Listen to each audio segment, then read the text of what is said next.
इतनी बड़ी दावत निपटाई है, 22 आदमियों को भर पेट कुल्फ़ी खिलाई है। पेशावरी मटका कुल्फ़ी या गली मोहल्लों में बिकने वाली मज़ेदार सी खोए वाली कुल्फ़ियाँ, आपको भी यही लगता है कि इसमें भर भर के क्रीमों के डब्बे डाले जाते हैं?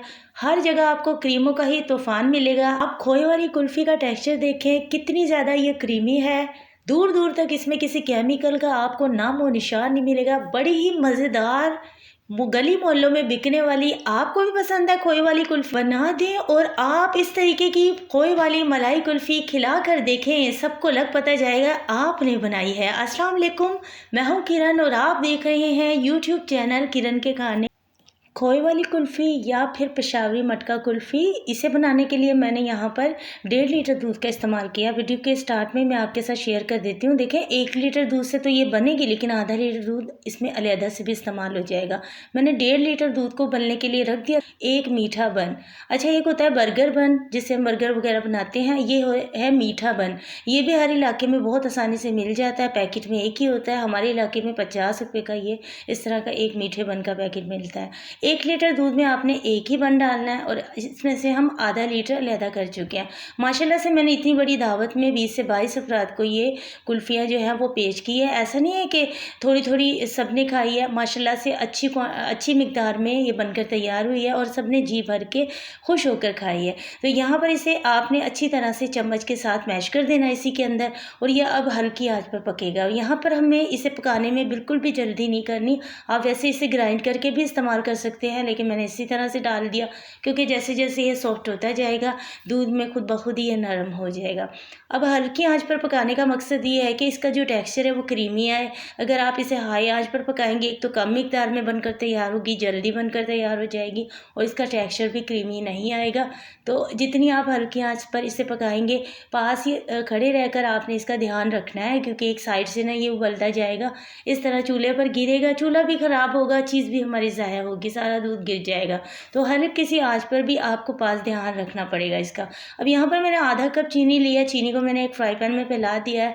अब तकरीबन 20 मिनट हो चुके हैं उसे पकते हुए।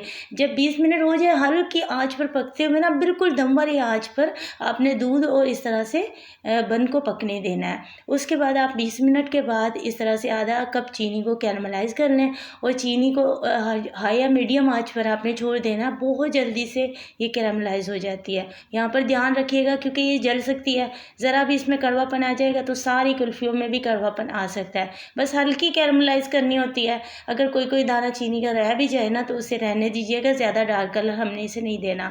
इसका जो असल कलर होता है उतना ही हमें इसे कलर देना है।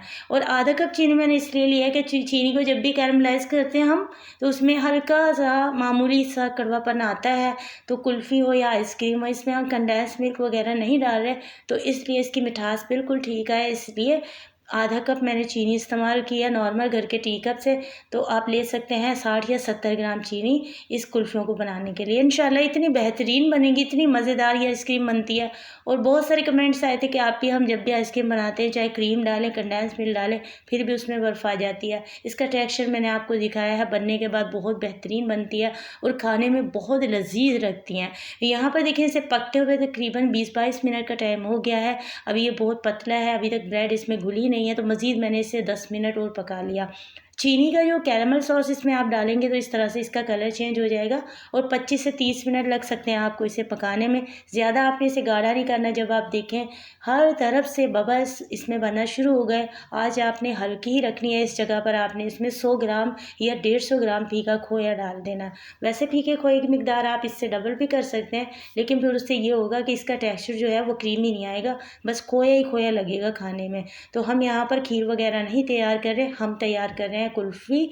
तो कुल्फ़ी आइसक्रीम, तो इसमें जो है टेक्सचर को भी हमने उसी तरीके का लेकर आना है, ताकि वो दिखने में भी लगे कि वाकई में, और खाने में भी लगे कि हम आइसक्रीम खा रहे हैं।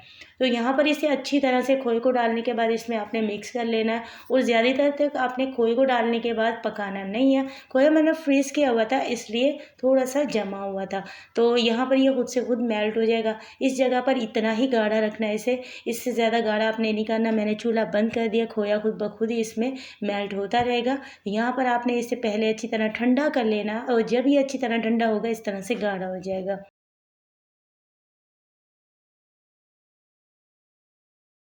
मैंने एक टाटा पैक क्रीम का पैकेट डाल दिया है। अच्छा, आप चाहे तो इसमें व्हिपिंग क्रीम डालें, चाहे तो टाटा पैक क्रीम डाल सकते हैं, डेयरी क्रीम इस तरह से, तो इसका आप इस्तेमाल कर लीजिएगा। अच्छा, ये बिल्कुल ना अच्छे तरीके से मैंने फ्रीज़र में रख दिया था, तो जम गई थी, इसलिए मैंने ना अलहदा से प्याले में निकाल लिया। तकरीबन इसमें आप 2 डब्बे क्रीम के डाल लीजिएगा, तो अच्छी मिकदार में बनकर तैयार हो जाएगी। ज़रा सा इसे मीठा बनाया मैंने, क्योंकि मुझे यहाँ पर इसमें मिठास थोड़ी कम लग रही थी। कंडेंस मिल्क ज़रा सा रखा था, तो मैंने वो डाल दिया। नहीं हो तो आप इसकी जगह पर 2-3 चम्मच इसमें चीनी के डाल सकते हैं। अब देखिए, मैंने इसमें ना थोड़ा सा एसेंस डाला है खुशबू के लिए, तो इसे मैंने ब्लेंड कर लिया और यहाँ पर मैंने इसे अच्छी तरीके से ब्लेंड कर लिया। ब्लेंड करते वक्त दूसरा क्रीम का डब्बा भी मैंने इसमें डाल दिया था और 2 डब्बे क्रीम के इसमें गए हैं। माशाल्लाह बहुत अच्छी मिकदार में बनकर तैयार होती है। तो चलिए, इसी तरह का टेक्सचर इसका आना चाहिए, तभी ये बहुत ज़्यादा क्रीमी रहेगी।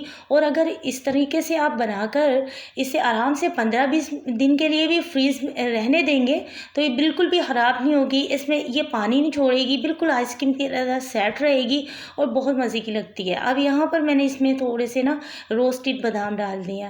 बादाम को मैंने घी वगैरह में रोस्ट नहीं किया। जब भी मुझे आइसक्रीम वगैरह कुल्फ़ी में डालने होते हैं, तो मैं इसी तरीके से उसे हल्का सा खुश्क फ्राई पैन में भून लेती हूँ और उसके बाद फिर इस्तेमाल करती हूँ। उससे ना बहुत अच्छा सा टेस्ट भी आ जाता है, थोड़े भुन जाते हैं।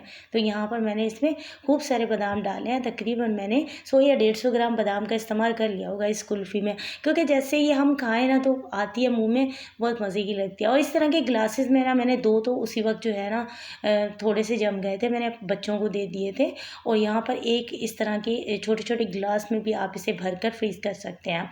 तो माशाल्लाह से इस तरह से 3 ग्लास बनकर तैयार हो गए थे। जो जैसे ही जम गए थे ना, तो इस तरह की आइसक्रीम वगैरह अगर फ्रिज में रखी होती है, तो बच्चे बिल्कुल नहीं छोड़ते। बच्चों को लग पता जाए कि आइसक्रीम बनी है, तो बच्चा पीछा नहीं छोड़ेगा।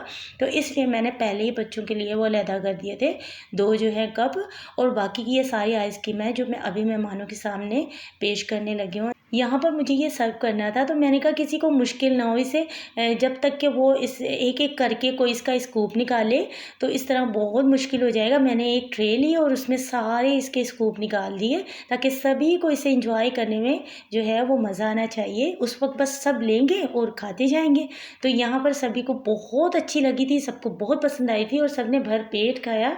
बहुत अच्छी, यानी कि टेस्टी बनकर तैयार होती है। आप भी अपनी फैमिली में, कोई भी आपके यहाँ मेहमान आने हो या कोई आपने दावत रखी हो, तो इसे ज़रूर ट्राई करें। खीर तो हम बनाते रहते हैं, बट ये इतनी मज़े की लगेगी। और इस तरह से देखिए माशाल्लाह से, तो ये बनकर तैयार है।